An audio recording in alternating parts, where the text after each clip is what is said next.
It has the face of an elevate, the tail of a city, but at its core and in many ways, the 2025 Honda Amaze stays true to the second gen model. Quite a bit has been carried over, but there is quite a lot that's new. My name is Amaan Ahmed and with me is the 2025 Honda Amaze. In this first look video, I will tell you everything you need to know, including the prices, the variants, the features.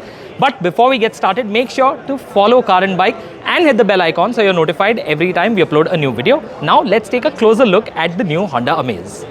It's quite clear to see that Honda has looked at its own portfolio for design inspiration. This is a brand new model, but you can see where the styling influence comes from. The front end of the new Amaze is a lot like the Elevates. Of course, Honda wants to establish a family look, and as you can see, they've managed to achieve that with the way the headlights look. These are bi-projector LED headlights, which are quite similar in design and format to the Elevates.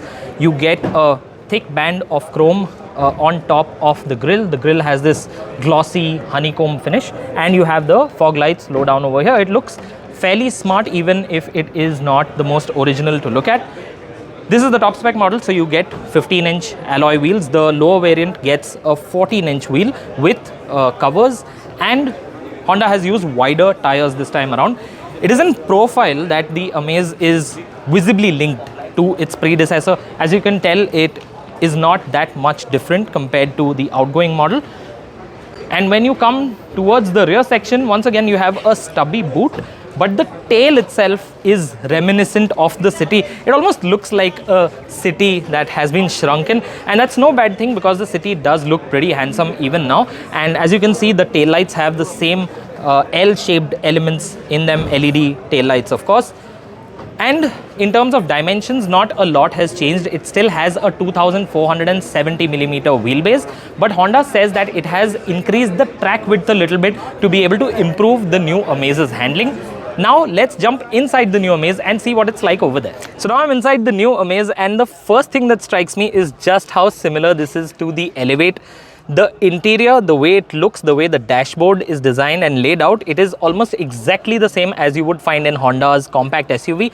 The only difference is the color scheme is different. In the Elevate, you get brown leather. Here you get a beige and black combination.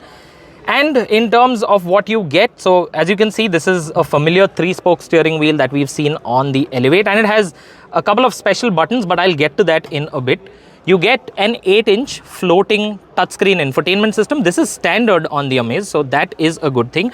You also get automatic climate control, and on the dashboard, if you'll see, there is a honeycomb pattern built in between the AC vents, though I'm not too sure how it will age, and maybe you will see some dust collect over here over time.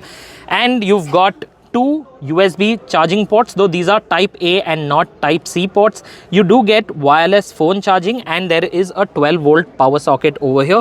You get 2 cup holders just ahead of the transmission lever.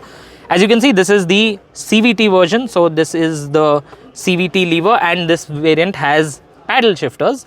And you also get driver's seat height adjust as standard. The headrests on this one are adjustable. But what is missing from the new Amaze is a sunroof, so you do not get a sunroof at all. What you also miss out on are the 360-degree cameras. This one only gets a reverse camera and the LaneWatch camera, which helps you when you're trying to shift lanes and move to the left. And for the very first time, the new Amaze has advanced driver assistance systems. This is the first time we are seeing ADAS being offered on a subcompact sedan.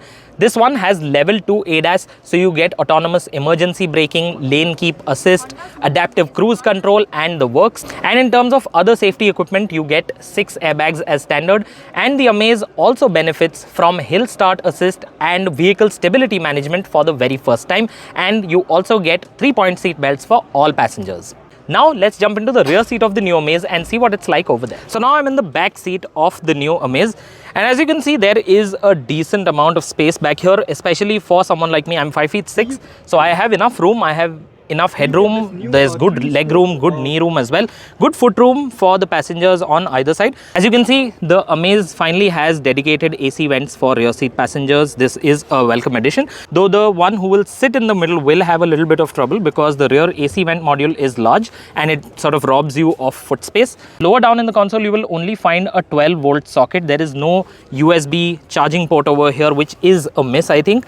What's also a miss is the fact that the rear seat only gets fixed headrests. In 2025, I feel Honda should have added adjustable headrests for the rear seat passengers, but you do get a center armrest with built-in cup holders, so it should be fairly comfortable for four. And the seat backs are scooped out, so you have a little more room for those who are taller. Though I have to say that if you are 6 feet or taller, you will have a little bit of an issue with headroom, as we found out earlier. And seating 3 abreast in this seat will also be a bit of a squeeze. Now let's take a look at the boot of the new Amaze. As for the boot, the Amaze has a 416-liter boot. Now that is 34 liters bigger than the one you get on the new Dzire, and it is fairly well shaped as well. There's not too much of a load lip and you will be able to accommodate large suitcases in here with ease. But what do you think? Is this an advantage for the Amaze over the Dzire? Let us know in the comments. Now let's take a look at the powertrains.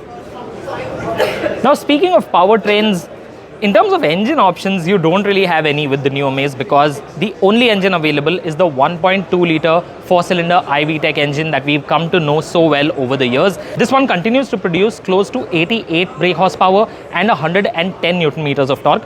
What you can choose between are the transmissions, because you can have this engine with either a 5-speed manual, which Honda says that they have recalibrated the manual to be able to provide better response at city speeds, or you can get it with the 7-step CVT, and the CVT comes with paddle shifters. Fuel efficiency for the Amaze is rated at around 18.6 kilometers per liter for the manual version and 19.4 kilometers per liter for the automatic version.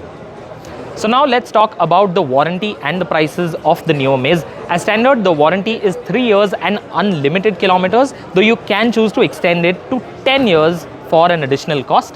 And the prices for the new Amaze start at 8 lakh rupees, because what Honda has done is it has cut out a base variant as such. So the entry level version, the V, is fairly well loaded and it starts at 8 lakh rupees. That is significantly higher than the starting price for the new Dzire. But remember that the Desire's base variant is actually pretty basic. And towards the top end, as you can see on the price table right now, the prices for the Amaze go up to 10,90,000 rupees for the fully loaded CVT automatic version. These prices are introductory and will be valid only for the first 45 days. So that was a quick first meeting with the new Honda Amaze. What do you think of the design and styling? Do you think this looks better than the new Dzire, or does the new Dzire hold an upper hand over there? What do you think of the features? Are there any features that you think are missing from the new Amaze? Let us know your thoughts in the comments section. If you have any feedback for us, we'll be happy to hear it. If you have any feedback for Honda regarding the new Amaze, then remember to leave that in the comments as well. If you found this video informative and enjoyable, then remember to give us the thumbs up and make sure you follow Car and Bike for more such videos.